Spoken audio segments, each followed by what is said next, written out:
IGLing is hard. You've got to balance strategy, hard decisions, and high-pressure situations, also while managing the team and making sure everyone is happy. If you're a team with an org and a coach, then some of this responsibility is shared, but if you're on your own, this is down to you. This is why a video on IGL tips and tricks is one of my most requested videos, so let me help you out. But first, if you don't know what your role is, how will you know what to do? Let's go to our definitions correspondent. Over to you, Neb. Thanks, Tura. So, the IGL is arguably the hardest role of the team, because rather than improving through hours in the training grounds and tweaking your sensitivities, getting better at this role can only be done through careful studying of the game, researching different tactics and strategies, and watching enemy teams. IGLs have to know the game and zone completely. They have to be aware of the teams around them and what they do. They have to remember outside information inside the game. They are also the team's leader. They manage players' emotions, arguments, strengths, weaknesses, everything. Their actual game skill can vary, but as a teammate you need to be able to keep up with the team and support the fights well. IGLs will often take up support, sniper, or grenade roles for this reason. Back to you, Tura. Now, with that out of the way, let's dive into the 3 main apples to juggle as an IGL: strategy, team, and org. For strategy, you must know enemy teams and their strategy, strengths, and weaknesses. Be able to identify and assess different positions on the map. Think ahead several phases, and be creative and actively create strategies, sometimes on the fly. Watch out for mistakes in your team.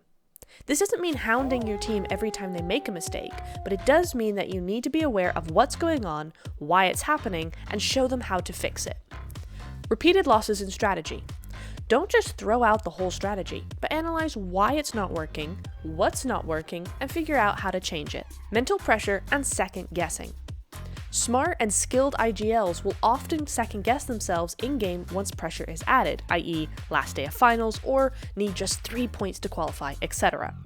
Doing this is the easiest way to get 0 points quickly. As a coach, I always prefer an IGL goes with his gut, with confidence, and get it wrong, than have him be indecisive, pick a different location, and kill the team either in that attempt or by staying in one place too long.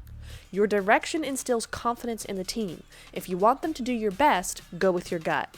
If you've put in the hours and know the enemy and the map, your gut is usually right.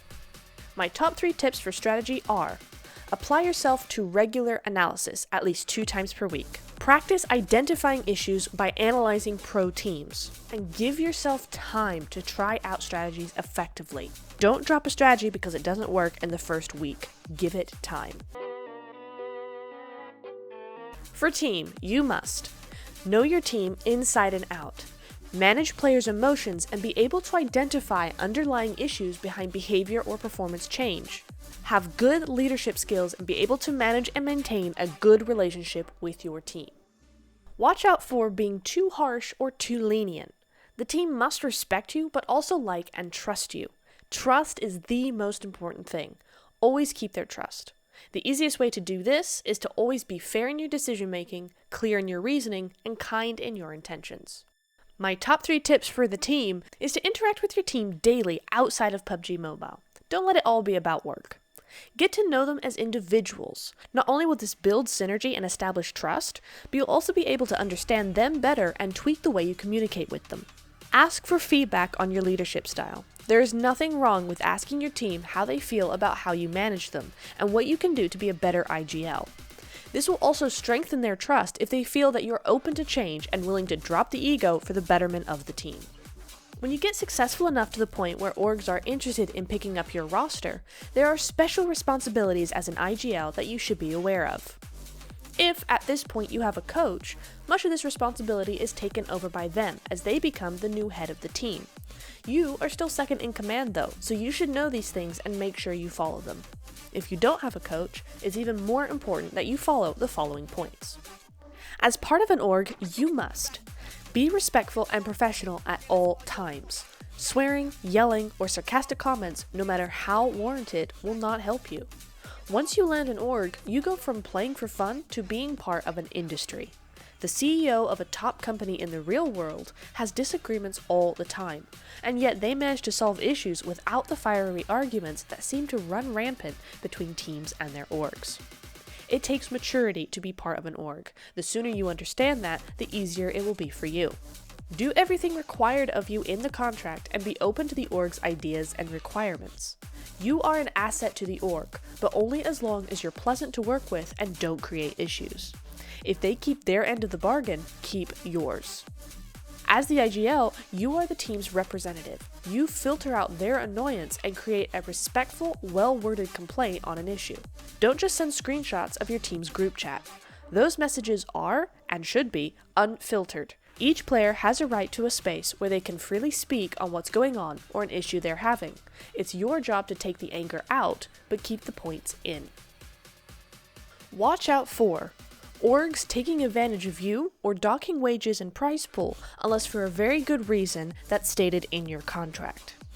It may state in your contract that wage and prize docking is acceptable when certain criteria aren't met or when the contract is violated, and this is fair.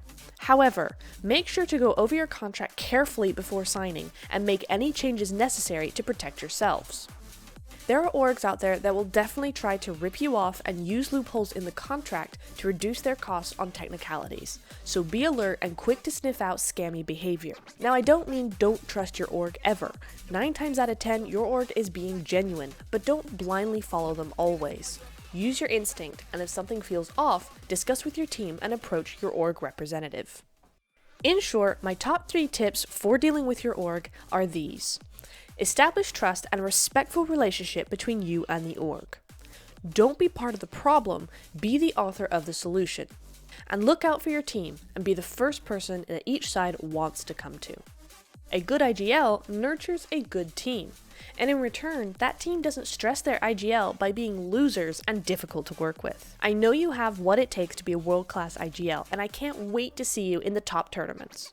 If you want to become better at your job, then use these tips I've given you here, and make sure to check out my weekly live streams on Tuesdays and Thursdays where we break down plays in real time like a coach. For now, talk with your team and decide the best course of action. With that, good luck!